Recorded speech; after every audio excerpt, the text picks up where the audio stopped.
Well, this is Robert James Fremantle, back again with Jez Law and Craig Brown. Just a little bit off camera because we can't all fit in on this screen, or you'd have to be all the way over there. Too many fat lads. I would have called it generous proportions, but... The question is, who ate all the pies? We did. We did, yeah. Yes. Is that going to be another class, pie maker? That's what this video is about. Be a pie eater. Classes. Classes in the Empirium Steampunk role-playing game. So you're going to explain a little bit more about the idea behind the classes, and we're going to reveal what the classes are, because this is the important thing. This is the thing that you as the player will interface with. This will be the thing that personalises your experience with Empirium. You could all say that in games you play, you prefer one class over the other, so there has to be an interesting distinction between them, isn't there?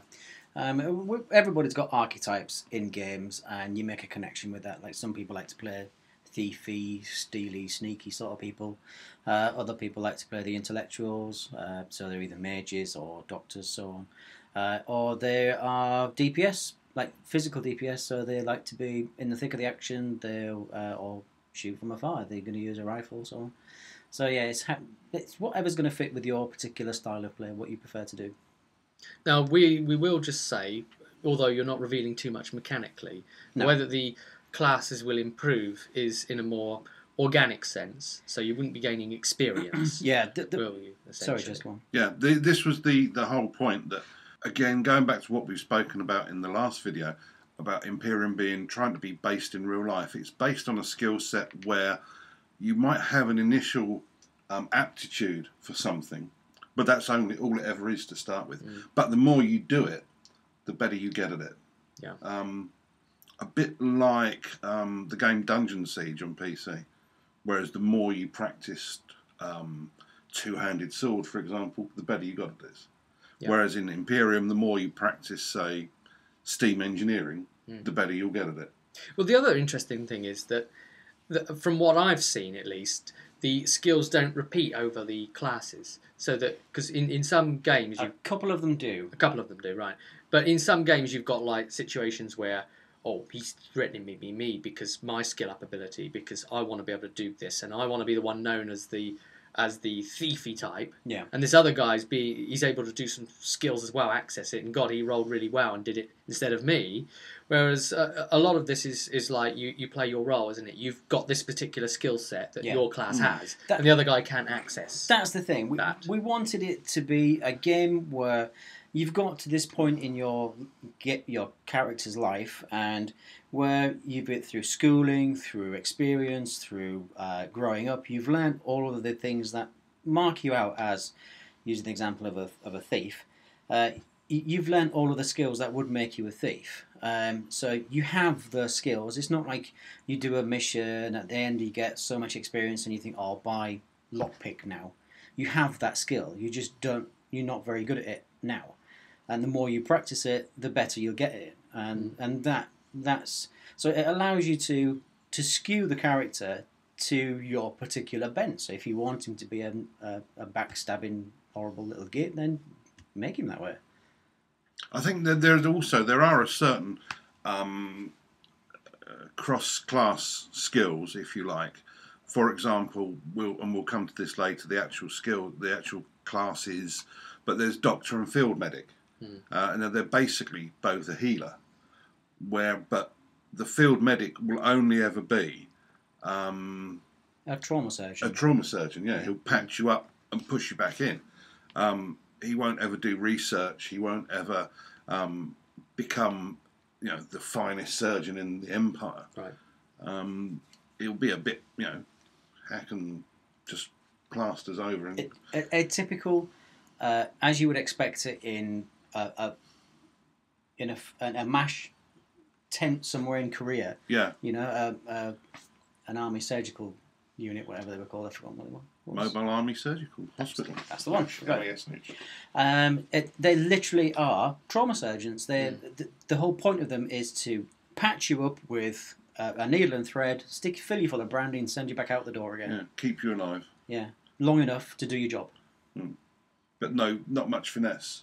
So that's an example where you all get a cross class skill, but Right. even that skill will not be the same for each. Yeah. A doctor will heal you back to, Yeah, full health. a if you like. doctor will heal you through surgery and through hospitals and things, whereas a field medical is just quick patch up and get you back out. Fill you full of morphine and Essentially, poke you back out the door. That's right. Yeah, with the sharp stick. So how did you choose the variety of classes? Initially, it was to fulfill the archetypes of Yeah. tank, DPS, range DPS, healer. So tank, off tank. I mean, because we tried to have 2 classes for each core attribute. We only have 4 attributes. So it's not like many other games where you've got 8 or 9 different attributes. So you've got a weapon skill, a ballistic skill, intellect, strength, agility, so on. You've got 4, and that is strength, agility, charisma, and intellect. And it will never be any more than that. That'll be it. I mean, with it being a system where you organically develop, they all have their own unique skill sets, but in the type of powers that they each possess, would you say there's like a great difference between them? Like someone would definitely dislike one class over another personally to them? Only from what archetype they prefer to play. Yeah. That's it. Yeah. It's there's nothing to say that somebody that enjoys playing a thief wouldn't get some enjoyment out of playing a constable. So I suppose primarily what you're really looking forward to is whether they get the enjoyment out of the storyline capacities presented to them by playing that class. That's it. Yeah, it is. The class is just a vehicle to represent that person in the game. Back to the thing about it all being story driven.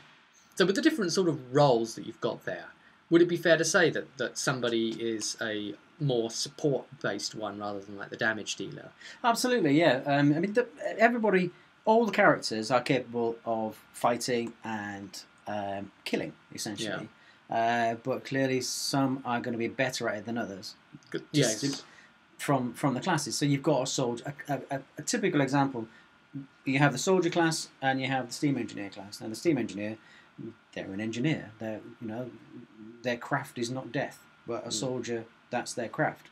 So they're going to be better at shooting, killing, stabbing, doom, or tactical appraisal of a situation than a steam engineer would, because, and similarly, a soldier would not be able to fiddle with a clockwork beastie or stoke up a fire for a steam engine without it potentially blowing up in his face. But by the same token, if the steam engineer is walking around with a monkey wrench and he cracks someone over the head, he'll still deal a certain amount of damage. Yeah. Although he wouldn't have all of the bells and whistles that a soldier would have to smack somebody across the head with a sword. So the way that the different classes can be fulfilled, I've seen from personal experience. Imagine an idea of somebody chained to a pipe. Yeah. Now the steam engineer can use his steamy abilities to, take the pipe apart. Yeah. And all the stuff that goes into that. Yeah. Or if you've maybe got a cut purse there, he could maybe try and pick the lock on the handcuff. Or if you've got somebody like a soldier or a constable, or somebody with a very large blunt instrument, smash it. Or a doctor could cut the hand off and replace it with a clockwork.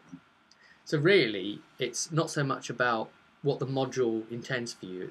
It's for what the players can think of and the GM accommodating that imagination. Yeah, that's exactly it. Most important. We don't want the game to go, this is what you must do. Yeah. This is the problem, and this is the only way that you can resolve that or come to a solution for that problem. It's not about that.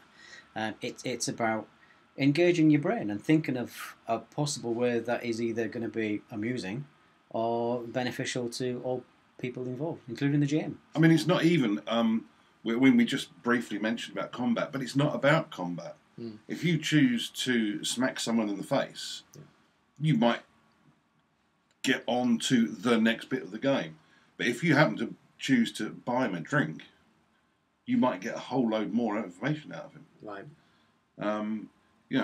You might think round the subject rather than just try and bash straight up against it. And any class could do that. Yeah. Some will obviously be better than others. Yeah. Soldiers might not be as wily as, say, a cut purse, or if you're talking one steam engineer to an NPC steam engineer, there might be a certain synergy there, and the GM might play him that he's more inclined to help a fellow steam engineer. Yeah. Right, yeah. But not only that, with the classes, there are different styles of that particular class. So with the soldier, you've got a different makeup of that particular class. So he could be a damage dealer. He could be, from MMO terms, he could be an off tank. But primarily, it's how you want to play it. If you don't have to have him to play as an archetype who's just going to run headlong over a field of creators to the enemy. Yeah. I mean, take the cut purse. That's the other example, because we were just talking about that. You could be the traditional sneaky thief. Basically a guy with a black mask on and a stripy jumper and a bag that says swag on it. Yeah. But you could also, by the same token, be a con artist. You could be selling shares in South African diamond mines that don't exist. Right. Yeah. You're still basically a thief class. You're still sneaky, but you're totally different from the guy the guy that's coming around picking your pockets or something like that. It's your character. It's how you choose to develop them, and hopefully we've managed to build in enough options that you can really, really tailor it to the way you want to do it. Right. Yeah. Hopefully, and because it's a simple mechanics going in there as well, that the coins, they don't get in the way of you portraying that class and playing it. You just get on with it and play it, don't you? That's it. Yeah. Shall we have a look at the actual specific classes then? Yeah. Sure. So we'll kick off with Craig running us through that.